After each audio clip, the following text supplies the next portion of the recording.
Hello, Aquarius. It's time for your weekly reading for May 1st to 7th, 2021. I should have gotten this up on the 29th of April, but I failed to deliver, so here we are now. I'm sorry, things just got a little too crazy that day. It just was not possible. I'm trying to schedule things a little bit better, but I'm Aries, and we're not really the best schedulers in the world. I mean, sometimes we do, but sometimes we don't, and so I'm trying to force myself to do things on certain days, but what is time after all? To me, it's not really a thing. I know I shouldn't do that because other people do follow these timelines. So anyway, here we are, and I hope it's going to be a fantastic reading. It's going to be very simple. I'm just going to do one card as an overview of your week, a card for the recent past, and a card for the present, and one for the near future. Okay, this is going to be your overview for the week. The Four of Swords, the Four of Wands, and what's this? The Devil, and the King of Swords. Okay. So the Four of Swords. This is a really interesting card in my life. And okay, first I just want to preface this by saying nothing bad is going to come of this card. This is actually a very positive card, but I'm still going to tell you a little story if you haven't heard it from me before. My mother was a tarot card reader. Every time she pulled this card, somebody died, which the really interesting part about that is this is not a card of death, but she was so convinced after it happened the first time, I think, that I don't know if she gave off an energy of this or what, but every time she would read for somebody, and she would say, somebody's going to die, and then they would. So I don't know how that worked, if it was the energy and the fear that created the death, or if the death was going to happen, and she knew. I have no idea, but it happened a lot of times. Nobody has ever died when I've pulled this card. And as I say, it's not even a card that means that, so I still don't get why it happened to her. This card is, these cards were, I don't want to say made, but, these cards were developed, say, in medieval times. And, I mean, their origins from the Renaissance in Italy in the 1400s. And then, I imagine when they were in more typical use, I've read about all this, but I don't remember the exact dates, but I know in medieval days, in the 1500s and what have you, they were being used quite prevalently. And so this particular card is, if there was a knight and he went out into battle, I mean, let's face it, most of them died, or a huge percentage of them died. So there was a coffin already made for the knights if they died. But if they didn't die, then they would go and either lie in the coffin or on top of the coffin to do sort of a meditation and sort of a reflection on why they're still alive while many of their comrades are not alive. And what are they going to do next? What's the next step? So this card is not that different from, say, the Hermit, where you're going into yourself, you're finding wisdom, you're seeking what to do next in life based on the events that have happened.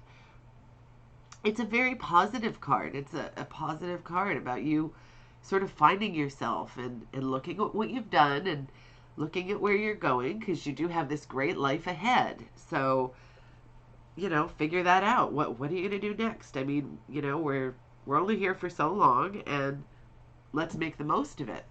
It's a really, really positive card, a great card. So think about that card during your week, and what can you do? Maybe things that you've got on your bucket list or on the back burner that you always wanted to do and you haven't done. Now, a lot of these things you can't do right now, maybe because they're traveling and, you're not able to do that or whatever. But there are still things that you probably would love to do that you're not doing, and, maybe something you want to do for your kids. That's something I have in mind. I've got some things that I want to do for my kids that I'm always saying, oh, I have to make time to do that. And then I don't make the time. So I have to do those things because I want to. It's not because I have to. It's because I want to. So if you have things like that, think about it and get those things on the go. Then we've got, in the recent past, we've got a beautiful card that can mean moving to a new location.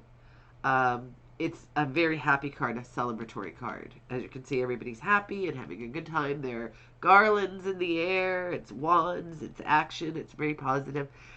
And it can also mean a wedding. It can mean any kind of celebration that you have for something great. So this is really happy, and I hope you've experienced this. Now, these cards have some crossover. It doesn't have to be like it took place last week. It could be, I'm going to say, anytime in the last year. Uh, although it could also mean it's going to happen soon. You know what I mean? It's in your mind and heart, and it's still leaving its mark on you this week. Because a lot of the things, like when you get the swords, a lot of times, and it's something like, one of the more negative swords, like the Eight of Swords or something like that. A lot of times it'll be in this placement or this placement, and it'll be, something you've carried with you from childhood. It's like baggage that you've never really gotten rid of, but it still just keeps coming up, coming up, coming up. So this is really positive and happy, this wonderful celebration about something great. Maybe it could even be a promotion or something. Something good happened, and there was some celebration. And then we've got the devil. The devil people are really freaked out about a lot of times, but don't be freaked out. It's just this is in your present position. It's about things that we're chained to. It's about looking at, anything we're obsessive about or addicted to. It can be anything. It could be, if you drink too much, if you smoke too much, if you do anything too much.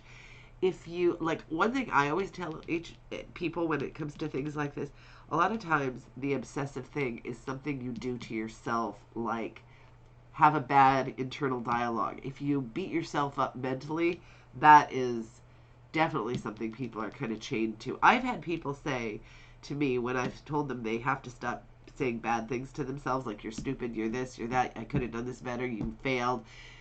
And when I tell them they should stop doing that, they're like, I can't. I won't. That's how I motivate myself or something.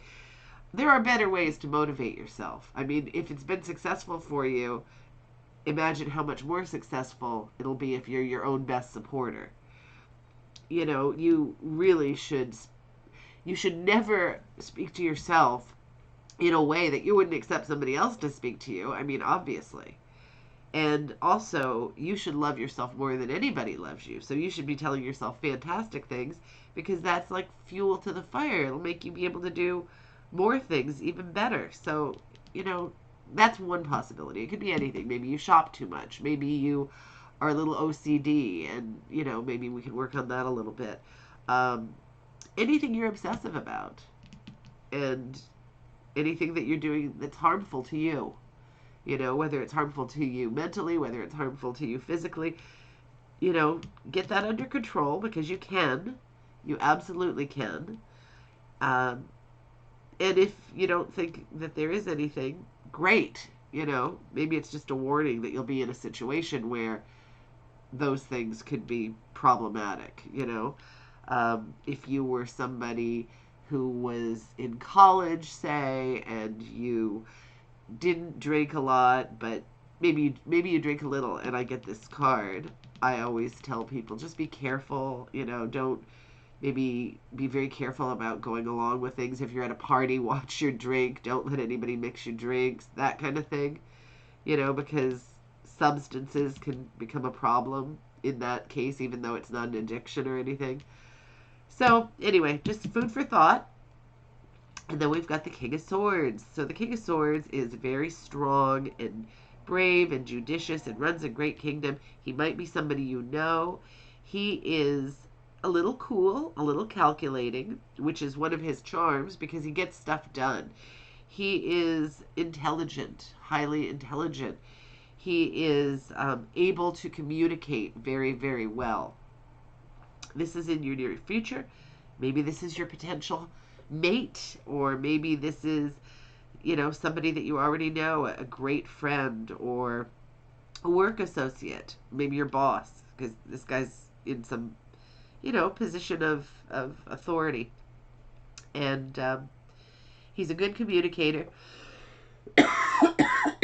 Sorry, I'm allergic to everything. Um, he's a good communicator, very, very smart, and very decisive, and tends to be truthful or can get to the truth of the matter, which is super important in a situation, especially when you are in a position of authority.